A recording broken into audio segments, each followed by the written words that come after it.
The final boss comes back, and he wants an answer from Cody Rhodes. Will Cody Rhodes sell his soul to The Rock at Elimination Chamber? Now, when I saw this promo, I was like, what the F is going on here? This is clearly not the final boss from last year. God, I missed that final boss. God, I missed that amp up to WrestleMania last year. We're getting corporate final boss. We're getting the kind of Vince McMahon kind of chairman of the board, the head of TKO, the parentheses owner of WWE, wanting to claim Cody's soul. And we know Cody's the biggest baby face. They have a friendship outside of it.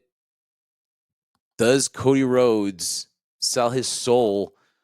And I don't even know what that means. Are we going to get corporate Cody? Which I don't think we're going to see that, because I think he's too much of a face. He's the baby face. He's QB1.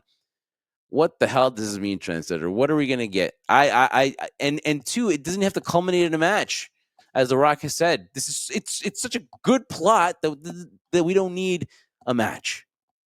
So where do we go from here, Trendsetter? What does this all mean? What are we going to expect? We're gonna expect a long promo, a lot of talking here, and in my opinion, Cody Rhodes is just gonna say no. I'm not gonna, as much as I love you, Rock, I'm not gonna sell out. My soul belongs to the people, something like that. What do you think? What do you make of all this too?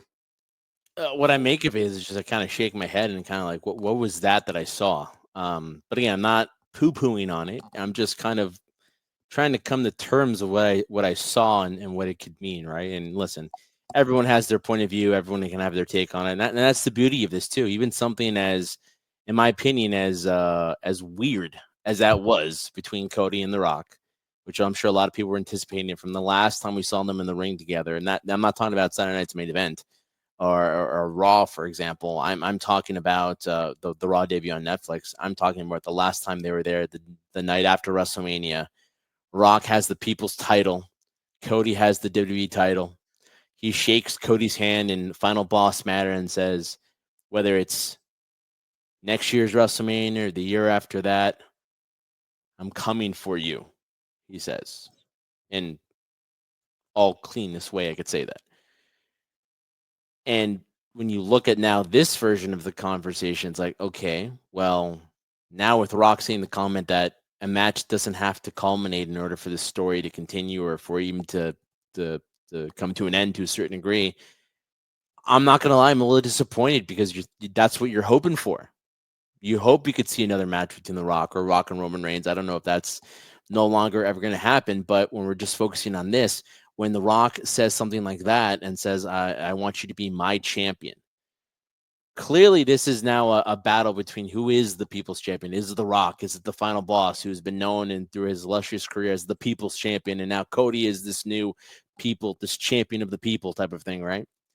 So interesting dynamic there. Don't necessarily like the delivery, but to your extent, it's similar to what we have. And guys, we have to go back and compare it to certain things because that's the only way it makes sense to us.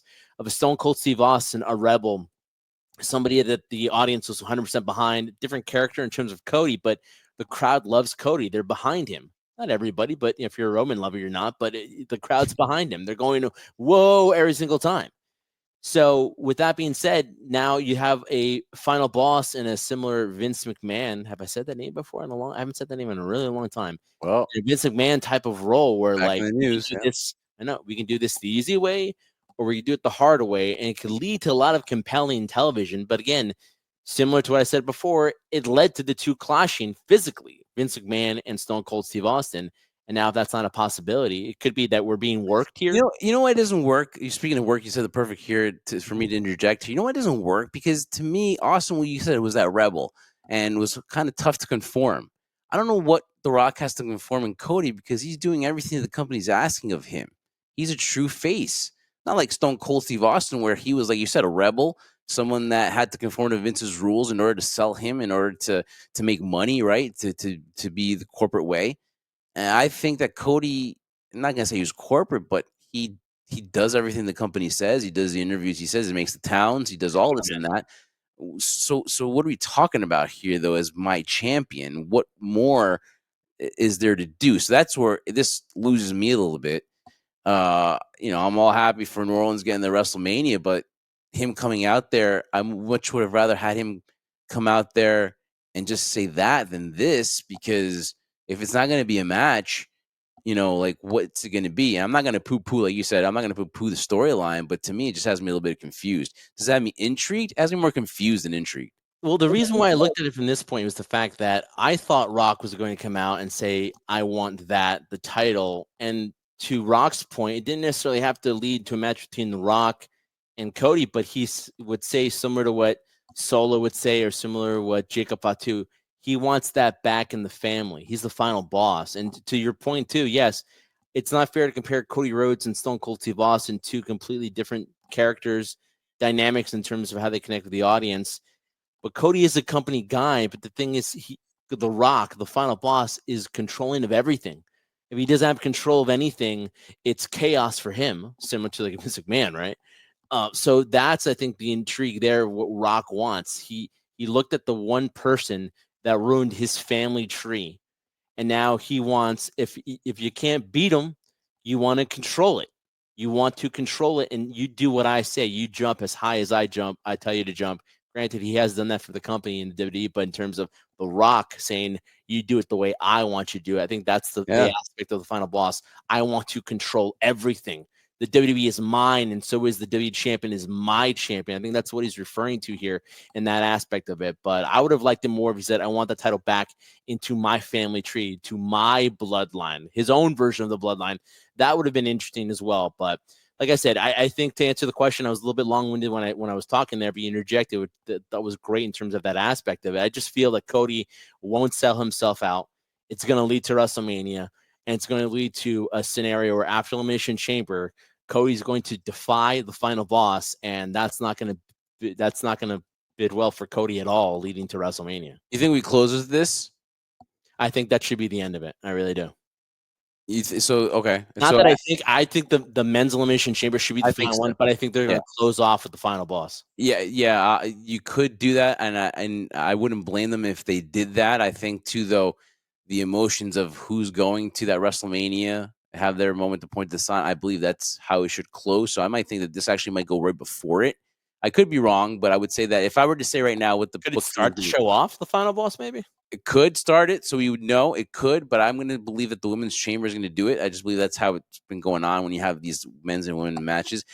So it's going to be interesting, Trendsetter, because again, I would have liked it if, for example, this is The Rock's way of keeping your enemies close, right? In the way he schmoozed with Cody. We've been on a binge.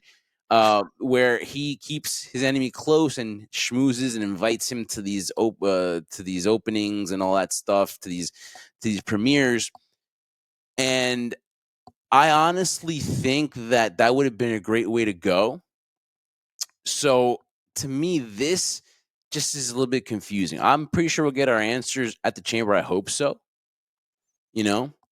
And I honestly think that if it would have been, it's just a whole lot of, maybe it's WWE's way of having all these cloudiness that we don't know. Maybe it's a way of teasing us. We don't know what's going to happen, which is a great part. So us being confused right now maybe is what the WWE is planning on doing. And if they're doing that, then good job, because you got two confused guys here about what the situation is. I'm sure we're not the only confused guys in the world. But our answers are going to be all our questions are going to be answered at the chamber. I'm looking forward to it, Trendsetter. Make sure you catch our IG live right after immediately. And the only thing else I'm going to say is, before we put a ribbon on this one, Trendsetter, is again, you have 4 matches though, and then you have the final boss and Cody. I'm not paying all that for a PLE in Toronto. I'll tell you that right now. I'm not. As much as I'm looking forward to Sami Zayn and Kevin Owens, I just am not going to pay all that money for 4 matches.